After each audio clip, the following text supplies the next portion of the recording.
shit. It's 1,000. Spin that shit. Spin that shit. Spin that shit. Shit, you coming? Spin the check and get it right back.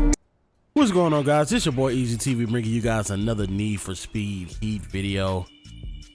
Today, man, we are doing our first video of many videos on our drag series. As you guys can see, at the Volkswagen Beetle. I kind of want to do this car first because I'll do other cars down the line. I have a lot of cars set up for drag racing.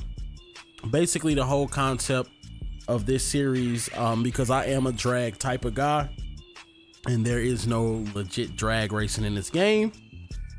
So I want to do my own little series on different cars, showcasing different cars and different drag cars that can compete with the Beetle, cars that can compete with other cars.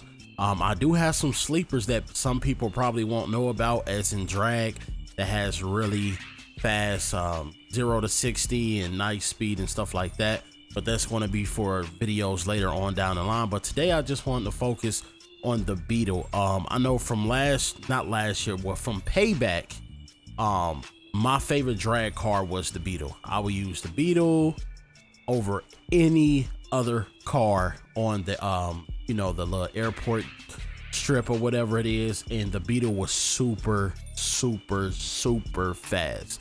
Now in this game, it seems that they nerfed the Beetle a little bit, but they haven't nerfed it too much. I know they nerfed the hell out of it for race, but when it comes to drag, it's not super nerf. But a lot of people said this is the best drag in the car.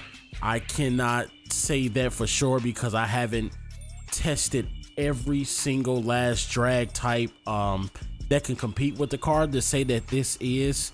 But we were doing some drags in Craig's stream, and I recorded some of the footage, and I want to show you guys what this car actually do. Now this car it's fast, it's phenomenal, man. It's what I need in a drag car, because like I said, I like drag racing, but I left it kind of stock. I didn't soup up anything. I didn't change the cosmetics. I didn't do anything to the car.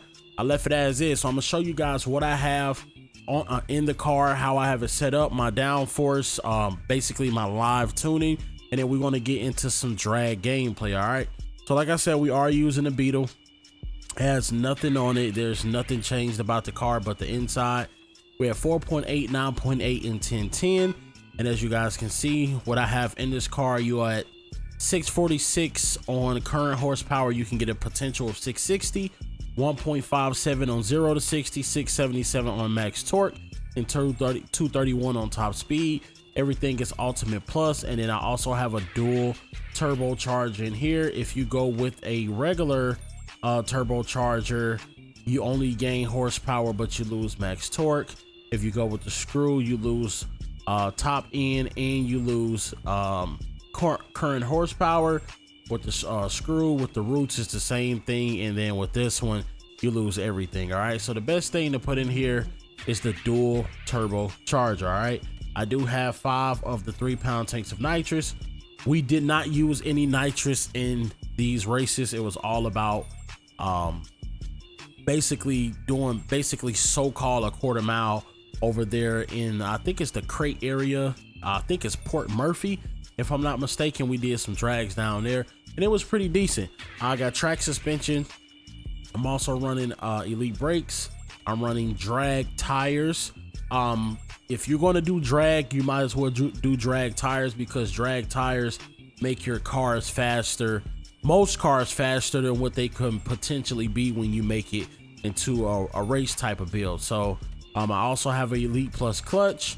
I'm using the 7-speed. You could go with the 5-speed or the 4-speed, but for me, I had to change it, the 5-speed or the 6-speed. When I went with the 6-speed I had before, I felt that the car was too slow. Even though it gives you 0.04 or more acceleration, the car climbed up way too slow. So I went with the 7-speed, and the 7-speed was fine. You losing 0.04 of acceleration is not going to make a difference, but you do need to climb up in speed fast with these gears and be able to shift fast, which all these cars that you're going to see that I use them in manual. This car was used in manual for drags. So you kind of want to have a 7-speed up in here, or you can try something, you know, whatever you're comfortable with, but me, I went with the 7-speed with this car. All right, so we got track differential, nitrous refill, and nitrous extra mix. You don't need none of those unless you're trying to do drag racing with nitrous. We didn't do any nitrous. And every car that I went up against, your Ford, your GTs, your Evos, your Paganis and everything, man, the Beetle beat it in a basically in a straightaway, in a quarter-mile drag. It basically beat it. That's really what I have on this car. Now we're gonna head out. I'm gonna show you guys the live tuning that I have on this car, and then we're going to actually get into some game play, man. I wish they kind of make an update to where they put drag races, like drag races you can go to even against NPCs and stuff like that, to practice on shifting, practice on manual shifting, or just to have different type of races and to be able to drag your friends. Because I know Forza has it and they have the lights, but why doesn't Need for Speed have it?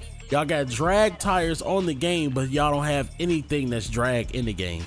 That's crazy. All right, so I'm gonna just show you guys the live tuning. As you guys can see, we're all the way down on low on the downforce.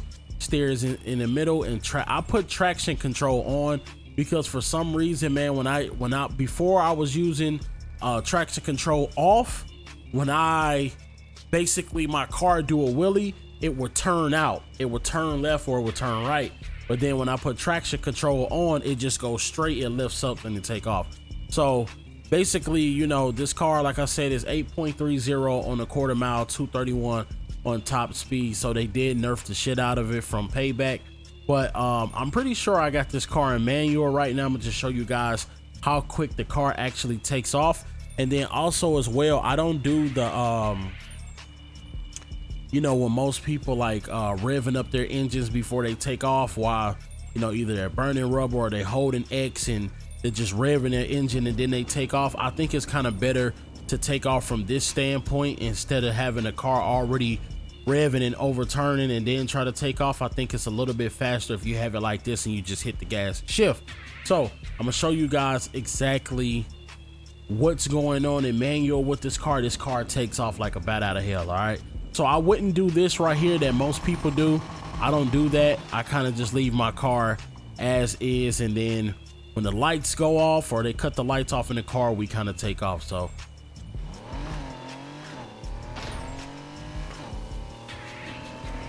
this car is super fast in 0 to 60. Super fucking fast in 0 to 60. And as you guys can see with the traction control on, it just lifted up. It didn't turn left, it didn't turn right. It just lifted up and it went actually straight. So that's what you want to do. So mess around with traction control if you want to, but just to show you guys again.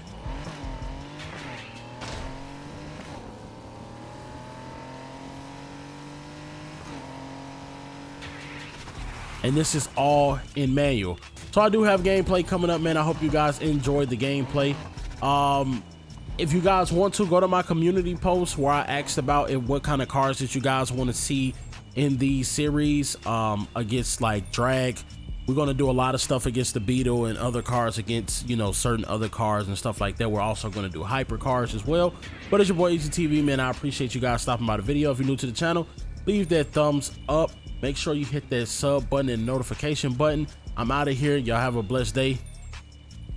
And I'm gone.